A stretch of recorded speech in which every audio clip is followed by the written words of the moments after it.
नमस्कार बंधुरा आज के चले एलाम नतून आरेकटा भिडियो निये।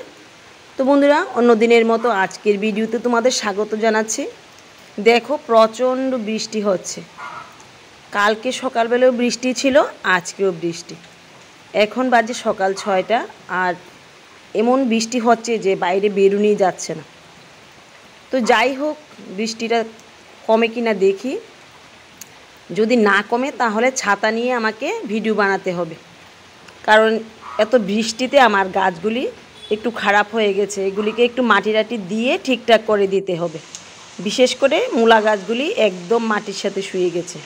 आर देखो बंधुरा এই যে এই জায়গাটা আমি ধনের বীজ ফেলেছিলাম, এটাকে 3 দিন যাবত বৃষ্টি হচ্ছে তাই একটা ভারী বস্তা দিয়ে ঢেকে দিয়েছি, না হলে বীজগুলি একদম নষ্ট হয়ে যাবে আর ফুটবে না। তো বন্ধুরা টানা 1 ঘন্টা বৃষ্টি হলো, এখন আকাশটা খুবই ভালো আছে, বৃষ্টি নেই। তবে দেখো গাছগুলি দেখেই বুঝতে পারবে বৃষ্টির জল কিন্তু এখনও গাছের পাতায় রয়ে গেছে। তো আমার ঢেঁড়সগুলি তো আস্তে আস্তে বড় হচ্ছে, ভালোই হলো। আর দেখো সেচি শাকগুলিও বড় হয়েছে একবার তোলার পর, তো খারাপ নয়, বিনে পয়সায় এগুলি পেয়ে গেলাম। আর খেতে কিন্তু দারুণ লাগে এই শাকগুলি। আর দেখো এখানে কিন্তু মূলও বাড়তে শুরু করলো। তো যাই হোক বিনে পয়সা যা পাই তাই ভালো।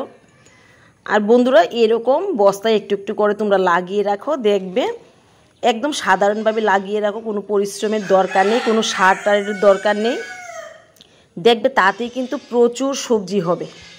আর আমরা ভাবি কোনো গাছে হয়তো বেশি পরিমাণ খাবার দিলে ফসল দেবে, কিন্তু সেটা একদম ভুল। হালকা পরিমাণ খাবারে যে ফসলটা দেয়, বেশি খাবার দিলে গাছটা মোটোই হয়, ফসল তেমন একটা হয় না। তো চলো এবার দেখাই ধনের বীজগুলি কী অবস্থায় আছে। এই দেখো বন্ধুরা একটু একটু করে ধনের বীজগুলি ফুটতে শুরু করলো। ভাগ্যিস বস্তাটা দিয়ে ঢেকে রাখলাম, না হলে এই বীজগুলিও বৃষ্টি পড়ে ছড়িয়ে ছিটিয়ে নষ্ট হয়ে যেত আর এগুলি অঙ্কুর দিত না। তো এবার ভালো করে ঢাকা দিয়ে রাখলাম যতদিন না ফুটে। তো বন্ধুরা আমরা তো এইভাবেই সবজি চাষ করছি, ভালোই সবজিও আমরা কালেক্ট করছি।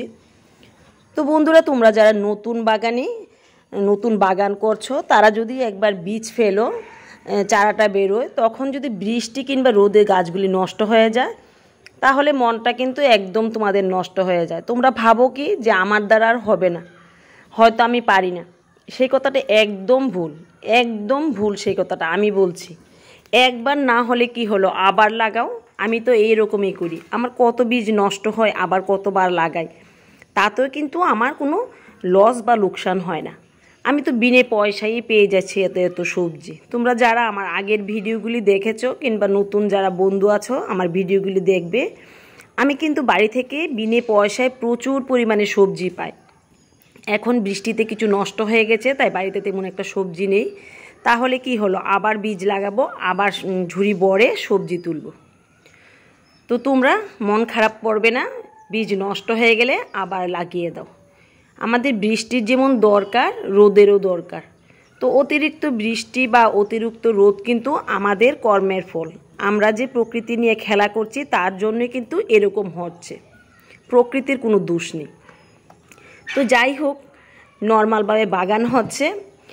তো অনেক কৃষকদের সাথে কথা বললে বুঝতে পারবে যে ওরা বলছে মাঠে নাকি কোনো রাসায়নিক সার না দিলে কোনো গাছই হয় না।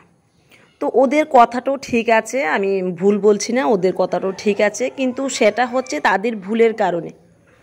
আমি ছোটো হয়ে ওদেরকে পরামর্শ বা উপদেশ দিতে চাই না, তবে ওরা যদি এইভাবে চাষবাস করে তাহলে রাসায়নিক সারের কোনো প্রয়োজনই হবে না। বন্ধুরা ওরা কি করে, কোনো একটা বীজ ফেলার আগেই অনেকগুলি ইউরিয়া সার মাঠে বিছিয়ে দেয়, তারপর ট্রাক্টর দিয়ে সে মাটিটা কুড়ে নেয়, তারপর তারা ওই মাটিতে বীজ লাগায়। তাহলে দেখো বীজ লাগানোর আগে কিন্তু রাসায়নিক সার দিয়ে শুরু করে। আর আরেকটা ভুল হলো কৃষকরা কি করে, কোনো একটা সবজি শেষ হওয়ার পর সেই গাছগুলিকে শুকিয়ে সেই মাঠেই আগুন ধরিয়ে দেয়। তো আগুন ধরিয়ে দিলে কি হয়, আমাদের মাটিতে যে উপকারী ব্যাকটেরিয়াগুলি থাকে বা উপকারী হিউমাস থাকে, কেঁচু থাকে, সেইগুলি আগুনের গরমে নষ্ট হয়ে যায়। তাহলে সেগুলি যদি মাটিতে নাই থাকে কিভাবে সবজি হবে, গাছ হবে। তো তোমরা তো দেখলে বুঝতে পারবে আমার ভিডিওগুলি। আমি তো বাড়িতে কোনো সার ছাড়া নর্মালভাবে কৃষকের মতোই কিন্তু সবজি চাষ করছি, হয়তো অল্প অল্প করছি, আমার বেশি দরকার নেই, আমি তো বাজারে নিয়ে বিক্রি করবো না, বাড়ির জন্য সবজি করছি। প্রচুর পরিমাণে কিন্তু সবজি হয় আমার বাড়িতে। আর কৃষকদের উদ্দেশ্যে বলছি, আমি আপনাদের বা তোমাদের কোনো উপদেশ দিচ্ছি না, আমি যতটুকু বুঝি ততটুকুই বললাম। যে তোমরা যদি মাটিতে কিছু পরিমাণ খৈল দিয়ে তারপর বাড়িতে কলা গাছ কয়েকটা কেটে কিছুদিন চাপা দিয়ে রেখে দিলে প্লাস্টিক দিয়ে, সেটা একটা ভালো মাটি তৈরি হবে। সেই মাটিটা দিয়ে তারপর ট্রাক্টর দিয়ে কুড়ে নিলে সেই মাটিটা কিন্তু 15 দিন পর ভালো একটা মাটিতে পরিণত হবে। তখন যদি কোনো বীজ লাগানো যায় তাহলে সেই গাছটাও কিন্তু ভালো ফসল দেবে। একবার লাগিয়েই দেখো না কেমন হয় ফসল। একবার ভালো হবে না, তারপর কিন্তু ভালো হবে।